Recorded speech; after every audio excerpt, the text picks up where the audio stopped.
Meus amigos, é com alegria que participo desse Congresso de Literatura Católica.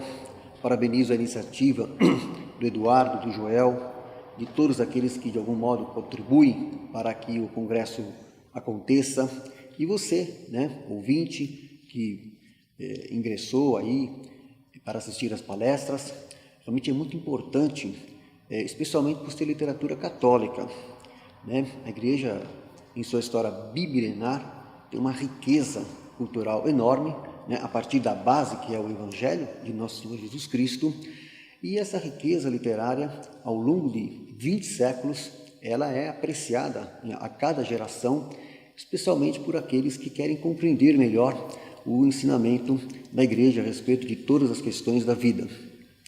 De maneira que, quando eu vi os nomes dos autores que o Congresso iria estar tratando, eu acabei percebendo que faltava ali Santa Teresinha do Menino Jesus e da Santa Face, como mulher, como religiosa, como alguém realmente a quem eu tenho uma especial devoção. E aí fizemos então uma conversa, a sugestão de que não poderia faltar Santa Teresinha nesse congresso. E sobre Santa Teresinha, eu tenho assim uma particular devoção, porque eu fui batizado na igreja de Santa Teresinha e fiz questão de, quando me casei, em 97, de ir até a igreja em que fui batizado para receber o sacramento do matrimônio. Isso para mim foi muito importante, na mesma igreja. E depois, eu me recordo que quando as relíquias de Santa Teresinha passavam pelo Brasil, nós fizemos questão de visitá-las, foi em Minas Gerais, inclusive, que nos deslocamos até lá. E hoje moro em São Bento do Sapucaí, desde 2001, e acabei depois, pela graça de Deus, indo morar, residir, comprando uma propriedade no bairro de Santa Teresinha. Então, essas coincidências da providência sinalizam realmente essa proximidade que nós temos em nossa história de vida com essa grande santa, que realmente deixou assim um testemunho de vida e uma obra literária importante que certamente não poderia faltar de ser apresentada nesse Congresso de Literatura Católica.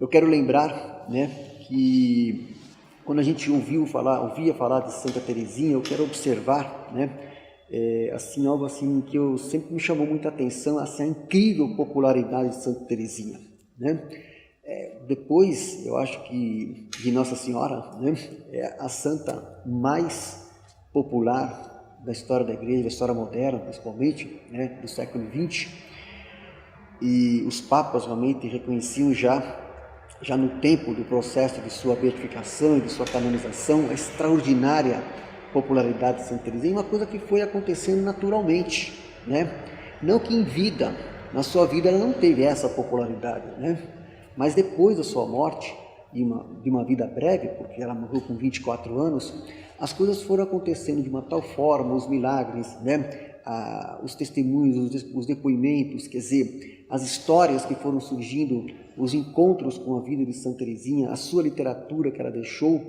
como testemunho de vida, de santidade, acabou assim ganhando o mundo inteiro, uma estrela que fulgurou, assim, de modo assim, tão especial na história da Igreja e que tem muito a nos dizer nos dias de hoje, aqui no século XXI, sobre como viver o Evangelho à luz da fé católica, a fé firmíssima que ela afirmou em sua vida, que ela testemunhou, que ela vivenciou e que ela compreendeu de um modo tão especial realmente o ensinamento da igreja.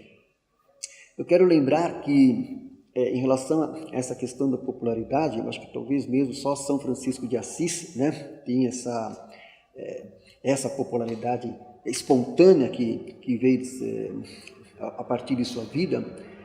E Santa Teresinha, no Brasil, eu penso eu que deve ser a santa mais popular, mais conhecida. Aonde você vai, em qualquer cidade do país, qualquer cidade, você vai ter uma igreja dedicada a Santa Teresinha. Ela que foi canonizada em 1925, só para você ter uma ideia, no dia da sua canonização, né, houve toda uma preparação com archotes de fogo, todo um preparo para que toda a Basílica de São Pedro tivesse toda iluminada, preparada. Chamou até a atenção do New York Times na época, né? Assim, como foi a preparação da festa de canonização de Santa Teresinha em 1925. E 60 mil pessoas compareceram na festa, na celebração de canonização de Santa Teresinha. Na época era um número extraordinário de fiéis, de devotos, que realmente compareceram na Basílica de São Pedro. De maneira que é muito tocante, né, que essa popularidade, a forma como a sua história foi ganhando o coração das pessoas de todas as nações, né? Eu me recordo aqui que se ela tivesse vivido mais anos, talvez como missionária, ela iria até a Indochina.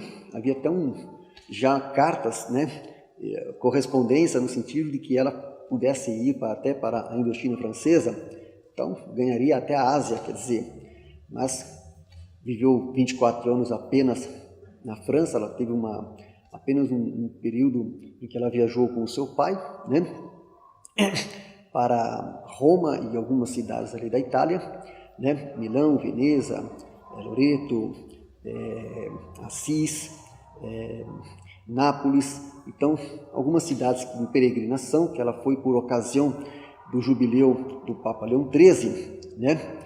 E somente foi feita essa viagem. Mas, de qualquer forma, Santa Teresinha, ela viveu praticamente em Alençon, onde nasceu, né, no dia 2 de janeiro de 1873, e viveu em Alençon no período em que a sua mãe, né, a santa, hoje santa Zélie Guérin, né, casada com também hoje santo, canonizado pelo Papa Francisco em 2015, Louis Martin.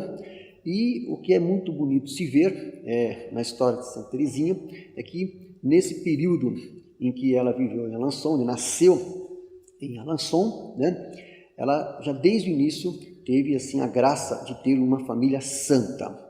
Isso nós vamos falar um pouquinho sobre isso, porque isso foi muito importante, foi o ambiente criado, né, preparado por Deus para que ela tivesse realmente condições propícias para ter aquela determinação, como diria Santa Teresa de Ávila, em ser santa. Então, o ambiente materno, o ambiente paterno, o ambiente da família, a acolhida da sua família foi muito importante. A família que vivia realmente imbuída, né, do propósito de santidade, foi muito importante para que desde o início Santa Teresinha aspirasse, desejasse realmente ser santa. Essa foi a sua principal vocação, e a contribuição dos seus pais foi muito decisiva nesse sentido. Então ela tem uma primeira fase da vida dela em Alençon, com as suas irmãs, o casal hoje santo, São Louis Martin e Zélie Guérin, tiveram 9 filhos, tá? Só que 4 faleceram, novos, muito novinhos, e uma delas inclusive com 5 anos e meio. E o que é interessante é que já desde o casamento dos santos São Louis Martin e Santa Zélie Guérin, os dois eram muito piedosos, né? Ele relojoeiro, né? Ela bordadeira, teve muito sucesso nessa atividade de bordados, né? Em Alençon, e tudo feito com muito zelo, com muito cuidado. O ambiente da casa era assim havia muito cuidado para que houvesse o melhor ambiente. E na casa em Alençon, onde Santa Teresinha nasceu, ela e suas irmãs, que depois vão se tornar também religiosas do Carmelo. Ela, desde cedo, às 5h30 da manhã, com missas diárias, né, com jejuns, com orações, tá? Então havia todo aquele ambiente, né, realmente de viver realmente a fé católica, que os pais, né, eram muito zelosos nesse sentido. E é interessante que os dois, os pais de Santa Teresinha, eles queriam ser religiosos, mas acabou, né?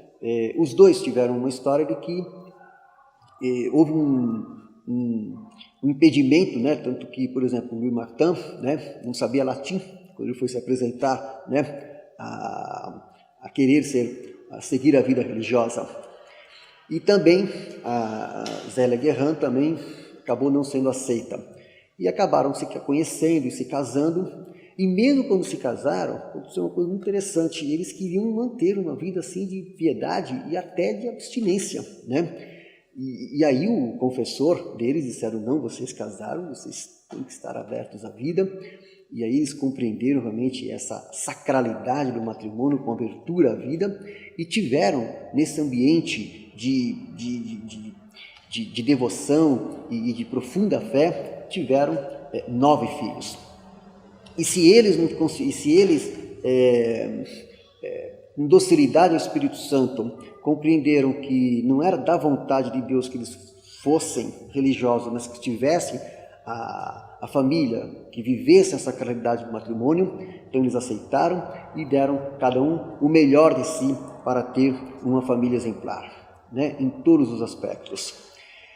E Santa Teresinha então cresce, né, nesse ambiente muito propício de oração, né, de pais zelosos, de irmãs, né, realmente que desde o início ela sempre partilhou quase tudo, né, também com cartas com as suas irmãs, né. Pauline, que depois vai acabar sendo praticamente a sua segunda mãe, Celine, que tinha mais ou menos a idade dela. Então havia assim esse ambiente realmente familiar muito importante para que a santidade de Santa Teresinha pudesse ter um início muito promissor. E nessa primeira fase, então, da vida de Santa Teresinha, né, ela se encerra com a morte de sua mãe, Santa Zélia Guerrin, né, com 45 anos, portanto muito nova, de câncer de mama. Então a morte da mãe, Santa Teresinha tinha 4 anos de idade praticamente, um pouco mais, ela sentiu muito, foi realmente um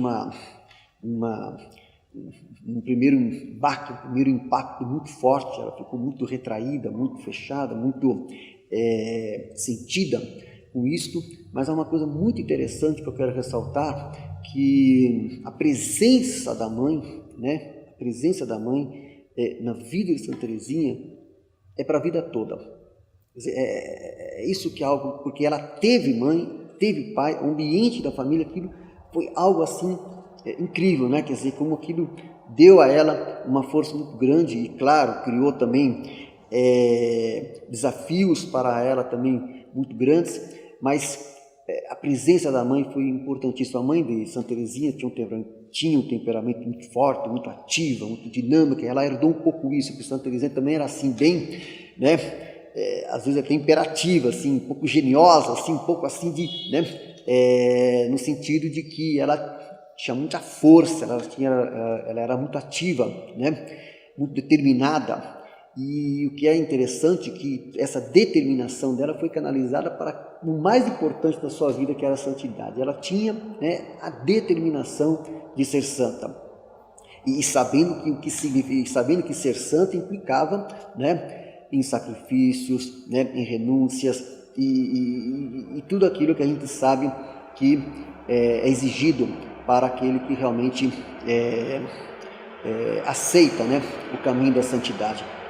Então, nessa primeira fase, né, na vida de Santa Teresinha, eu quero destacar, né, o ambiente da família, né? Como isso é muito importante, isso é fundamental para que ela realmente tivesse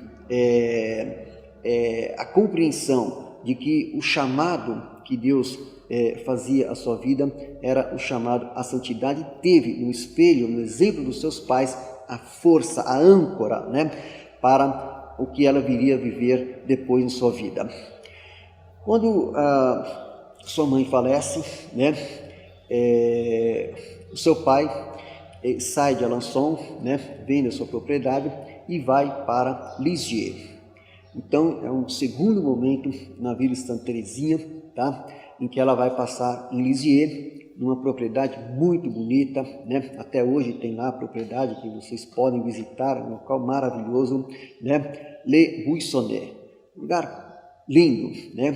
O jardim, a casa, né? A natureza, as flores, quer dizer, é realmente um ambiente muito bonito, que vale a pena até hoje, né, fazer a visita da casa onde ela vai viver depois que a mãe morreu, mais ou menos por volta de uns 4 anos e alguns meses, até os 14 anos, antes de ela entrar para o Carmelo, né? Então esse segundo período, né, na vida de Santa Teresinha, em Lisieux, vai ser aquele período em que ela descobre, né, que ela quer ser religiosa, que ela quer entrar para o Carmelo. Isso porque primeiro a sua irmã Pauline, né, que foi quem substituiu assim a sua mãe, assim, que teve assim assumiu os cuidados maternais para com Santa Teresinha, com quem ela realmente teve essa proximidade muito grande por conta disso.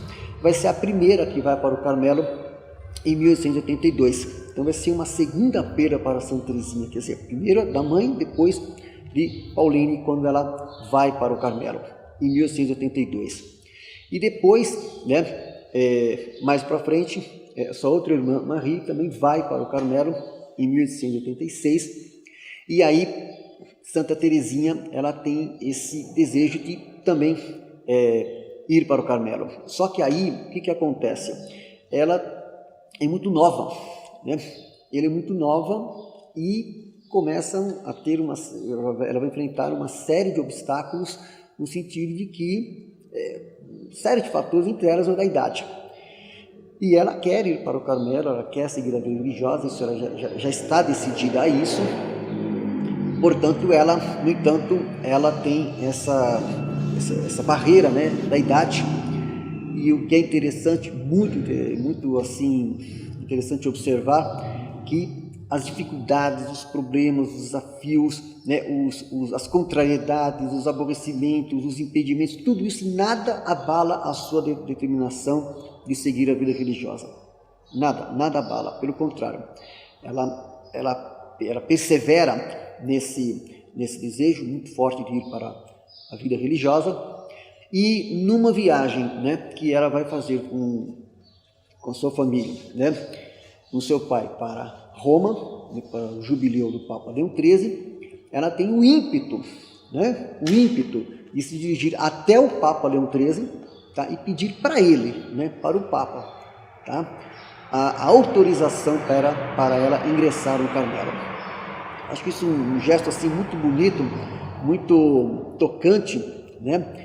E é interessante, eu me recordo aqui, de que quando ela esteve com o Papa Leão XIII, ela se ajoelhou aos pés do Papa e não queria sair. Ela ficou ali, né, aos pés do Papa Leão XIII, fez o seu pedido, a sua súplica, lembrando as palavras de nosso Senhor Jesus Cristo: pedi e recebereis, tá?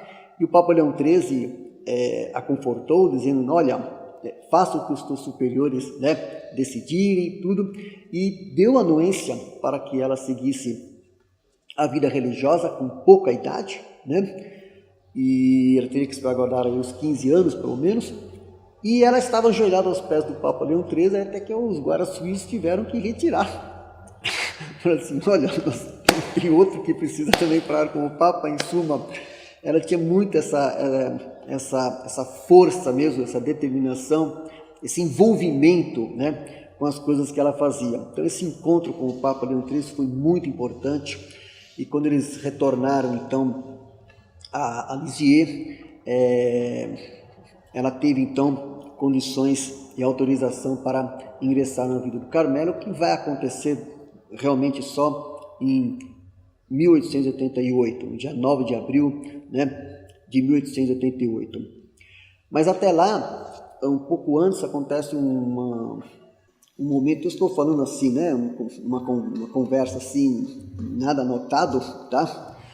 Alguns apontamentos informais, algumas lembranças, alguns pontos que eu considero que me marcaram, né, e que me marcam na história da vida de Santa Teresinha e também da sua obra principal, que é História de uma Alma, são os seus manuscritos autobiográficos, e não só também no seu preciosíssimo livro História de uma Alma, como também seus poemas, suas peças teatrais, suas cartas, isso tudo que ela pôde expressar ainda em vida, com pouca idade, tudo aquilo que ela viveu. Mas eu quero lembrar também que nessa casa em Le Buissonnet, né, na casa de campo, em Lisieux, em maio de 1887, ela vai até o jardim e um dia ela tem uma conversa com o pai dela, né, onde ela diz que quer ser religiosa, ela quer entrar para o Carmelo. E até hoje, vocês quando vão a Lisieux e quando visitam Le Buissonnet, vocês vão encontrar lá uma estátua, que eu acho linda, né? Uma estátua muito bonita do pai de Santa Teresinha, São Louis Martin, e ela numa posição assim muito de súplica, né? Uma posição de súplica, pedindo ao pai para que ela pudesse ir, dizendo ao pai que ela queria ir seguir a vida religiosa, né? E eu acho muito tocante isso, né? Quer dizer, essa relação de obediência, né? De súplica mesmo, de solicitação, né? De requerimento para que ela pudesse ter a anuência, aquilo que era a sua principal vocação. Então essa estátua que tem no jardim retrata muito esse amor que Santa Teresinha teve para com os pais, para com o seu pai, e como, né, ele foi muito importante para a sua formação, mesmo depois que ele adoeceu, e nos últimos meses de vida, então ele teve vários problemas de saúde. A própria Santa Teresinha, desde pequenininha, também tinha já alguns problemas de saúde, né?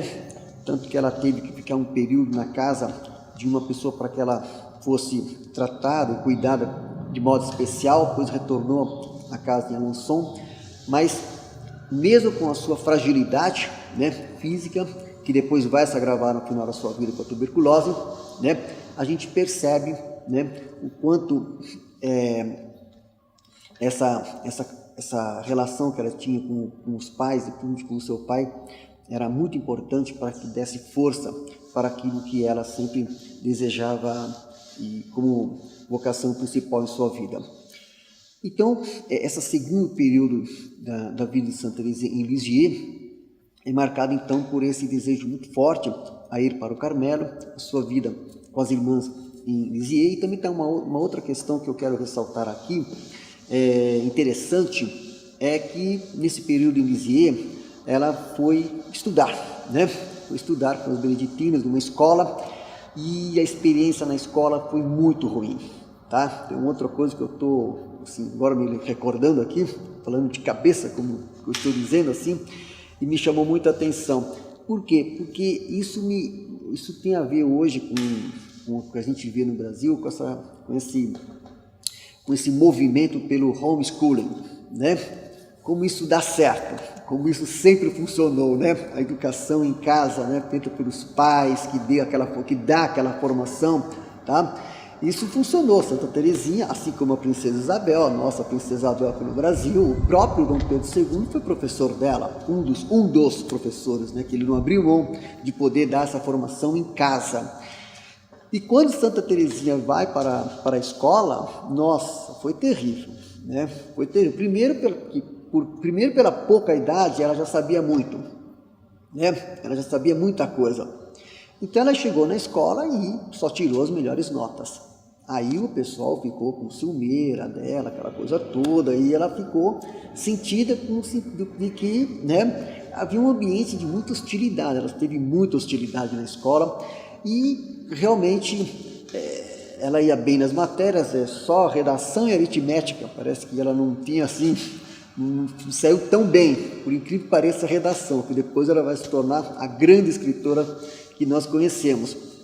Mas ela tirava as melhores notas e ela conta que a alegria dela era chegar em casa e contar para o pai que tirou a nota excelente. E ela sabia uma coisa importante, que apesar do ambiente hostil, do ambiente que ela teve na escola, né? Tanto é que ela acabou não ficando, porque, né, não funcionou, para ela foi muito difícil, mas ela tinha o afeto da casa, dos pais, do pai dela principalmente. Então isso foi muito interessante. Isso me faz assim entender que a experiência do homeschooling é importante e precisa aqui no Brasil ser melhor trabalhada, melhor desenvolvida, porque do jeito que a gente sabe que está a nossa educação, principalmente nas hoje chamadas escolas, entre aspas, católicas, e pior ainda nas universidades, entre aspas, católicas, a gente sabe que é um sofrimento muito grande para aqueles que querem realmente conhecer a fé católica, muitas vezes estar nesses ambientes, né, que só tem um nome de católico, mas realmente não tem realmente o conhecimento, o ensinamento e a vivência do que é ser católico. Então essa questão da escola também me chamou muito a atenção nesse período em Lisieux. O que vai acontecer?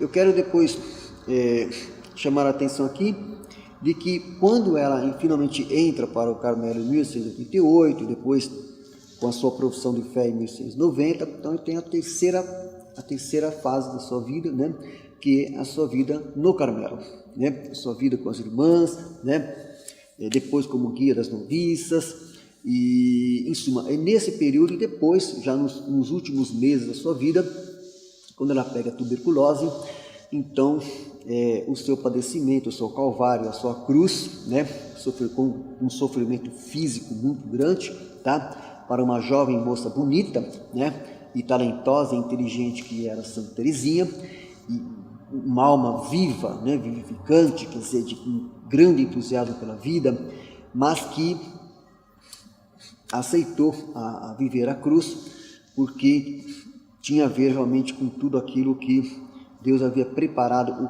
caminho para que ela deveria percorrer para ser santa.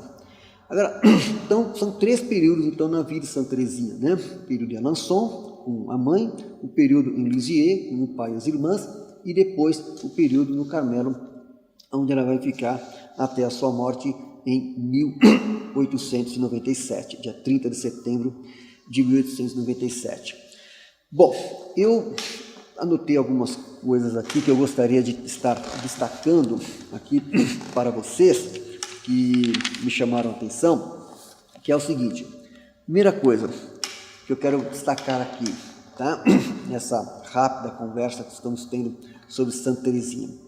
Primeira coisa, isso tem a ver com hoje, na nossa vida enquanto católico, começo do século XXI, e se tratando de literatura.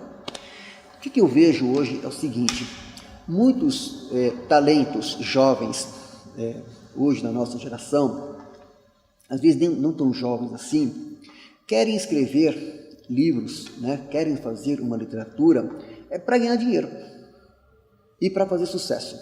Então, a gente vê isso, né? Essa avidez pelo sucesso, essa avidez por curtidas no Facebook, essa avidez por notoriedade, né? E como católico. E aí eu percebo uma coisa muito curiosa, né? Que é o seguinte: isso não aconteceu com Santa Teresinha.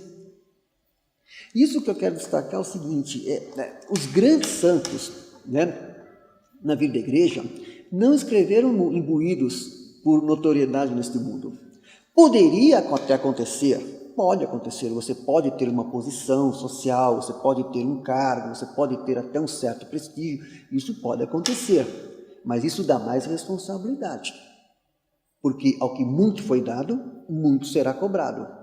Mas isso não pode ser a principal motivação daquele que quer fazer uma obra de arte. Eu estou falando enquanto católico. Por que Santa Teresinha produziu a sua obra-prima, um clássico da literatura católica, que é História de uma Alma? Por que ela foi produzida? Porque ela achou que tinha um grande testemunho de vida e disse assim: bom, eu tenho um grande testemunho de vida, eu quero que todo mundo saiba que eu sou assim, assim, assim. Não foi essa a motivação.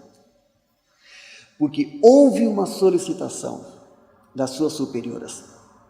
Então são 3 manuscritos, né? Manuscrito A, manuscrito B, manuscrito C. Então foram 3 manuscritos feitos por solicitação das superioras do Carmelo, 2 delas suas irmãs.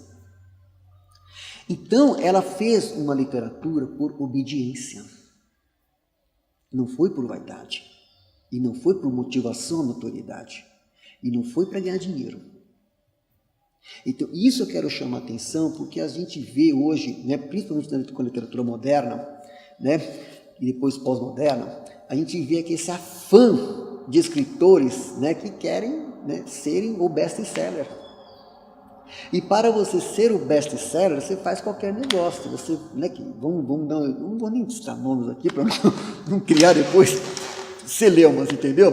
Mas não deve ser essa a motivação do escritor e do artista que se propõe, que seja católico, que se propõe uma arte católica.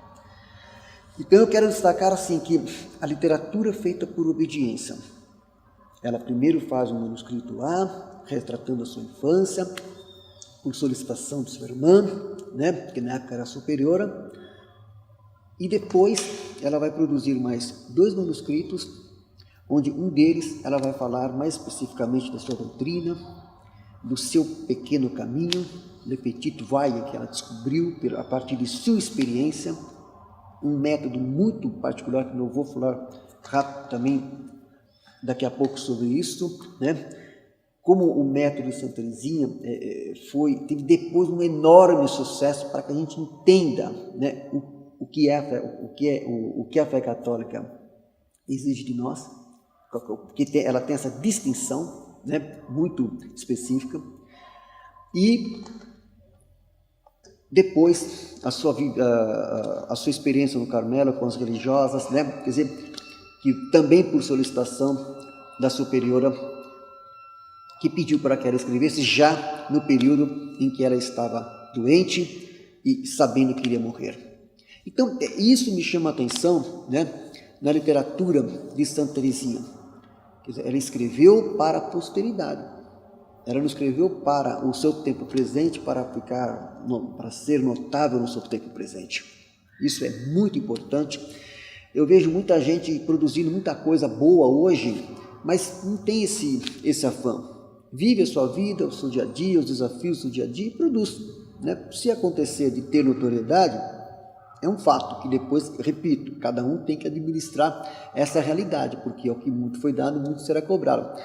Mas isso não poderia ser a principal motivação, e isso não foi a motivação de Santa Teresinha.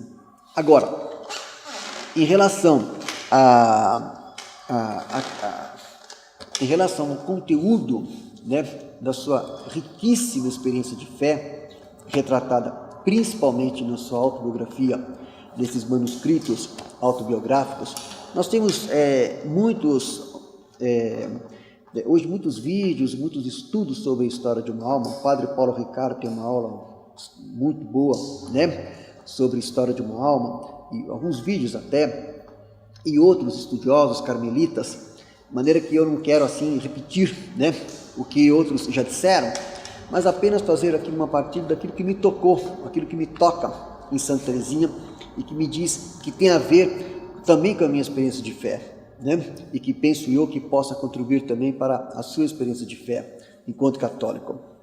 O que me chama a atenção aqui na experiência de fé de Santa Teresinha, esse que penso eu que é o ponto mais importante, né, que toca tão profundamente na gente, é a questão daquele momento, né, em que nós precisamos ter absoluta confiança, absoluta entrega, né, à providência divina. Quer dizer, essa experiência da absoluta entrega à providência divina, eu vejo que muitos católicos hoje não descobriram isso, mesmo estudando um monte de autores e livros e tudo mais, não tem dificuldade de compreender, porque no mundo pós-moderno, de tantos apelos midiáticos, né, nesse caleidoscópio de realidades que nós estamos vivendo, nessa realidade global do século XXI, etc., de culturas plurais aqui e ali, pai, etc., com toda essa crise, né, de identidade que nós estamos vivendo, inclusive dentro da igreja, etc., e aquela coisa toda, a gente percebe que existe assim um certo intelectualismo, né? Muitos querem saber muito, muito, muito, muito, naquela lógica do conhecer é poder, quer dizer, para saber muito, né? E o que chama a atenção em Santa Teresinha, o que toca a gente, é que, primeiro, ela descobriu que não precisava saber muito, não precisava saber muitas coisas. Então, ler os grandes tratados, os grandes métodos, quer dizer, não precisava complicar tanto. Quer dizer, o caminho da santidade pode ser simples. Então, esse ensinamento de Santa Teresinha é muito fantástico. Quer dizer, o caminho da simplicidade, que não significa que esse caminho da simplicidade significa que seja fácil. Não é isso que ela está dizendo, mas ele pode ser um caminho, né, em que você não se sinta assim, pelo menos no caso dela, ela dizia que ela se sentia muito pequena, muito frágil, muito frágil mesmo, né, diante da realidade do mundo.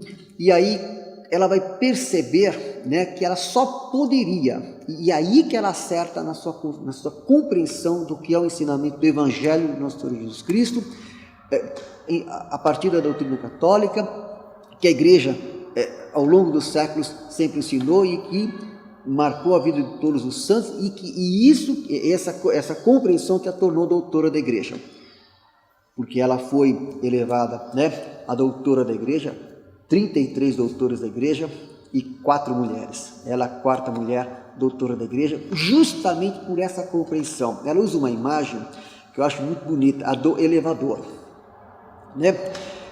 O elevador, na época que ela viveu, era uma invenção que tinha surgido na época, e ela achou muito interessante, porque ela dizia assim: nossa, o elevador é assim, você sobe não por sua própria força, quer dizer, ele te eleva não por sua própria força, é Deus que te eleva. Então, quando ela está determinada, há uma determinação de que ela quer ser santa, a grande descoberta dela, e isso que a tornou santa, e isso que fez ela ser a maravilhosa, né, santa que ela é de que esse processo aconteceria a partir da graça de Deus, não pela sua própria força. Então a imagem do elevador é muito interessante, quer dizer, é algo que te eleva não por si só, por si própria. Então ela vai descobrir que aquilo que o Padre Paulo Ricardo também destaca muito bem em sua exposição, a virtude do escondimento. Então, isso que vai fazer o seu método da pequena via, do pequeno caminho. Quer dizer, não é necessário que você faça coisas extraordinárias, porque ela admirava muito Santa Joana d'Arc, que teve uma vida extraordinária, uma heroicidade extraordinária, ao ponto de morrer na fogueira também com 19 anos de idade. Então, o que acontece assim? Esse pequeno caminho, essa pequena via que Santa Teresinha descobre, tem muito a nos dizer hoje, no nosso dia a dia, no século XXI, que é o seguinte: para ser santo, né, você primeiro, tá? Você pode, a partir do cumprimento dos seus deveres no dia a dia, naquilo que é ordinário, naquilo que é o seu dever do dia a dia, tá? Você ali, nas coisas pequenas e simples, no seu cotidiano, você pode exercitar, né, as virtudes, né, da paciência, né, todas aquelas virtudes que São Paulo elenca em sua famosa, né, exposição sobre o amor, tá? Se você no dia a dia vivenciar isso, você já está realmente se santificando. Então, por exemplo, a questão da contrariedade, né?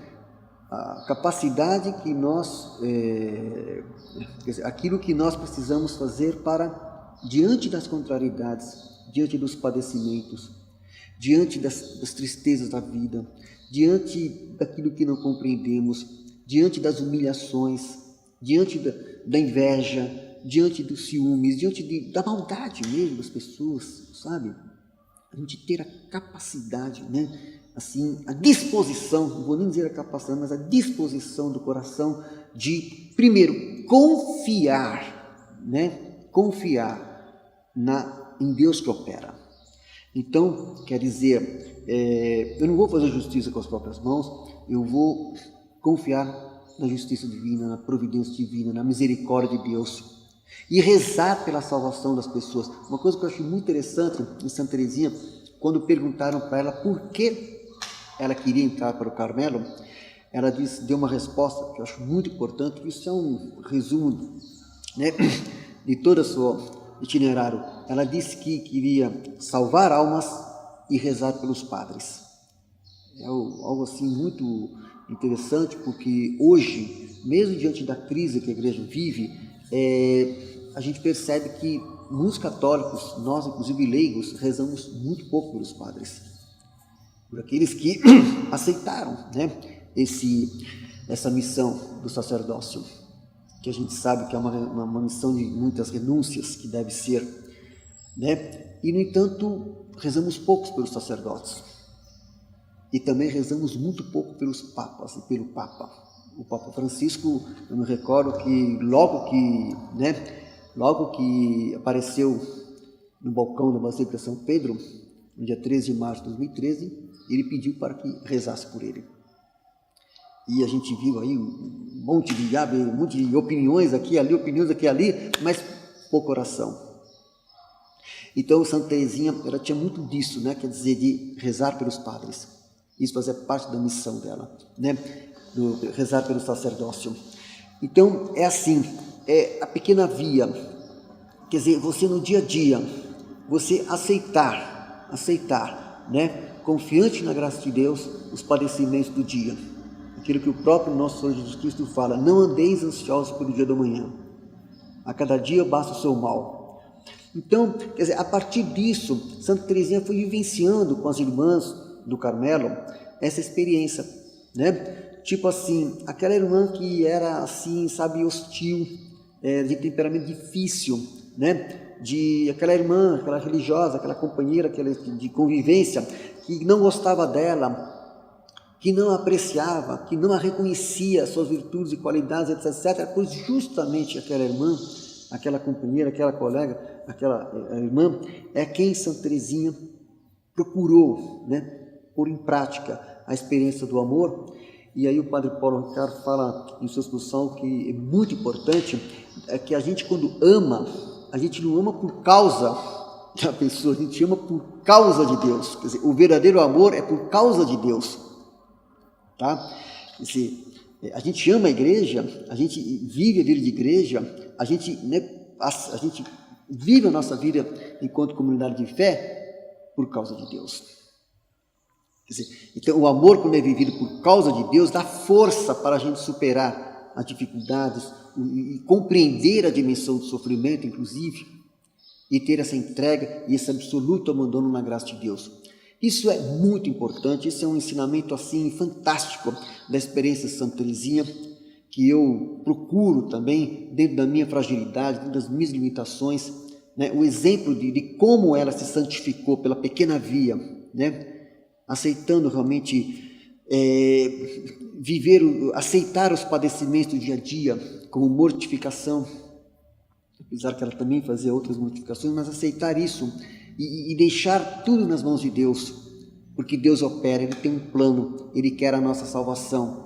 Então, quando a gente é dócil ao Espírito Santo, quando a gente não engessa o Espírito Santo, querendo fazer só a nossa vontade, porque eu quero, então você precisa deixar de lado o porque eu quero, e deixar que aquilo que a gente reza no Pai Nosso, que seja feita a sua vontade, aconteça na nossa vida. Foi isso que aconteceu com Santa Teresinha, na convivência com as irmãs do Carmelo, né? E principalmente é isso que deu força, uma força sobrenatural, uma grande força para enfrentar o seu calvário da doença, para enfrentar os padecimentos físicos, os sofrimentos por conta da tuberculose, né? Foi isso que deu força para ela, né, chegar a dizer até o último instante, a sua última frase de vida: meu Deus, eu te amo. Quer dizer, então é essa a experiência da Pequena Via, né? E não buscar só o extraordinário, as grandes coisas, quer dizer, fazer o best-seller, porque ela não teve essa pretensão de escrever um best-seller, e foi e é um grande best-seller da literatura católica. A publicação depois da morte dela, de História de uma Alma, né, ganhou traduções no mundo inteiro. Aqui no Brasil é um best-seller, né, de que vai passar por todas as gerações. E o que eu acho bonito, né, para concluir essas rápidas considerações, porque a gente poderia ficar aqui, né, o dia todo falando e partilhando sobre aquilo que nos toca em Santa Teresinha, mas aquilo que eu penso que seja mais forte, mais tocante, é a dimensão do céu na sua vida. Quer dizer, é incrível, né? Incrível como tudo em Santa Teresinha, toda a sua vida, o olhar para o céu. E a gente perdeu um pouco essa dimensão hoje. Os católicos, nós perdemos um pouco a dimensão do olhar para o céu. A nossa destinação final é o céu. Então lá no céu é que o amor será incessante. Lá a vida será plena. Nós cremos nisso. Nós, enquanto católicos, cremos nisso. E a nossa felicidade plena é estar junto a Deus no céu. Queremos a salvação. Então é isso que nos motiva, a santidade nos leva a isso. A santidade nos prepara a isso. Então, quer dizer, a dimensão do céu realmente está muito presente na obra de Santa Teresinha, na sua vida. Quando ela fala para a mãe dela, assim, criança, né? Olha, eu quero que a senhora morra logo, porque assim a senhora vai estar logo no céu. Quer dizer, aquilo foi meio que, que isso? Como é que se fala um negócio desse? Ela era criança, mas ela queria ver a mãe dela no céu, e a mãe dela foi nova. Ela tinha 4 anos de idade quando a mãe faleceu. Mas quando ela disse aquilo, chocou. Mas como que você pode desejar? Porque a vida verdadeira ela desejava para a mãe e para os amigos, que é a vida no céu. E praticamente todo o livro História de uma Alma, e todos os seus escritos, suas poesias, e também as peças teatrais que ela escreveu 2 peças teatrais sobre Santa Joana d'Arc, da qual ela própria interpretou, né? E tudo isso que ela fez, ela tinha essa visão, esse olhar para o céu. Então eu gostaria de encerrar aqui essa nossa partilha, né, sobre Santa Teresinha, lendo aqui um poema, né, curto de Santa Teresinha, que é O Meu Céu na Terra, né? E claro, né, não podemos esquecer uma das frases mais lapidares, umas frases mais fantásticas de Santa Teresinha, que mostra a força, né, da sua santidade e da sua personalidade e da sua alma, que ela escreve para sua irmã Paulina em 1897, já um poucos meses antes de morrer, aos 24 anos. Ela diz assim que ela queria muito, né, passar o seu céu, né, fazendo o bem na terra. E era interessante isso, né, quer dizer, ela vai dizer justamente, né, uma coisa que também me chama a atenção. Ela diz assim: passarei o meu céu fazendo o bem sobre a terra. Ela diz o meu céu, quer dizer, porque Deus nos deu a vida e uma identidade nossa. Nós temos uma identidade, né? E faremos parte do céu com a nossa identidade. A vida é uma só, depois dela o juízo, diz São Pedro em uma de suas cartas. Então, Deus nos fez únicos, especiais, com uma identidade própria. Então, ela fala assim: o meu céu, quer dizer, mas o céu dela é o céu em Deus, com Deus, né? No banquete celestial, com todos aqueles que estão com Deus. Então, tem um poema dela, porque quando a gente fala de Santa Teresinha, eu quero lembrar que ela tem cartas, o clássico História de uma Alma, seus manuscritos autobiográficos, peças teatrais e poemas, né? Então isso faz com que ela seja realmente, na minha opinião, uma grande escritora católica, uma grande santa e doutora da igreja, e sem títulos acadêmicos na época, né? Quando ela vivia, ela não teve nenhum título acadêmico, mas ela compreendeu bem o que Deus quer de nós. Então ela diz assim nesse poema: o meu céu na terra. Jesus, a tua inefável imagem, é o astro que conduz os meus passos. Ah, tu bem sabes, o teu doce rosto é para mim o céu cá na terra. O meu amor descobre os encantos da tua face, embelezada pelo pranto. Eu sorrio através das lágrimas quando contemplo as tuas dores. A tua face é a minha única pátria. Ela é o meu reino de amor. O teu rosto, ó meu doce Salvador, é o divino ramo de mirra. A tua face é a minha única riqueza. Eu não peço mais nada. Escondendo-me nela, sem cessar, parecer-me-ei contigo, Jesus. Deixa em mim a divina marca dos teus traços, cheios de doçura, e em breve tornar-me-ei santa e atrairei para ti os corações.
Então, isso que Santa Teresinha fez, ela conseguiu, principalmente depois da sua morte, também principalmente com o seu testemunho de vida e o testemunho expresso nesse clássico da literatura católica, que é a História de uma Alma, atrair muitos corações e muitos jovens e muitas jovens e jovens bonitas, jovens talentosas à vida de santidade. Por isso ela é atualíssima, por isso ela é queridíssima e por isso somos devotos de Santa Teresinha, a querida Santa Teresa de Lisieux, e por isso rezamos e pedimos a intercessão por ela, para que nós saibamos compreender melhor essa pequena via, o petit voie, do dia a dia, que nós nos entregamos e nos abandonemos à graça de Deus, para que por meio dele e por causa dele nós possamos ter a experiência do verdadeiro amor e possamos também, com o testemunho ancorado na vida dos grandes santos. Eu quero trazer aqui para vocês, este livro aqui, que foi o primeiro livro que eu tomei conhecimento da vida de Santa Teresinha, que eu recomendo para vocês, um dos livros de cabeceira, Na Luz Perpétua, pelo padre João Batista Lerma, foi publicado em 1956 aqui no Brasil, Livraria Editora Lar Católico. E aqui são 2 volumes. E aqui, 3 de outubro, Santa Teresinha do Menino Jesus. Ainda na época era 3 de outubro, depois o Papa passou para 1º de outubro. Então, nesse livro aqui, realmente o livro de cabeceira, onde tem a vida de todos os santos, tá? Então tem bastante páginas aqui sobre a vida de Santa Teresinha. Mas é assim, a vida de todos os santos na luz perpétua é aquela vida que a gente também não pode idealizar, né? São pessoas que aceitaram dar uma resposta ao chamado de Deus.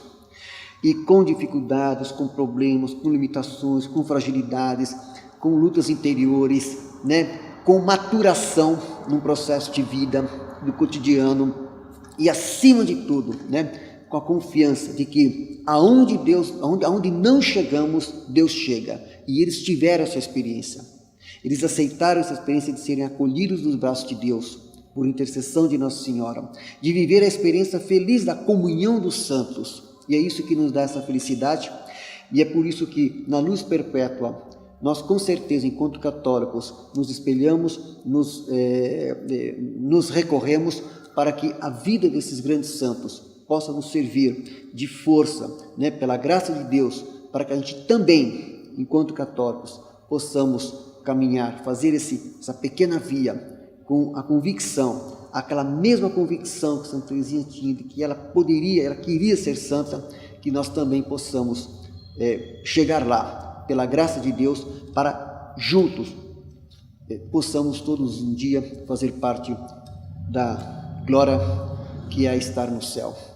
Então eu agradeço a todos então por esta oportunidade aí de partilha da vida daquela que é uma santa muito querida, e parabenizo a vocês, você Eduardo, você Joel, por essa iniciativa de trazer autores que façam reflexões, apontamentos sobre a literatura católica, que certamente muito bem fará a atual geração e as próximas vindouras.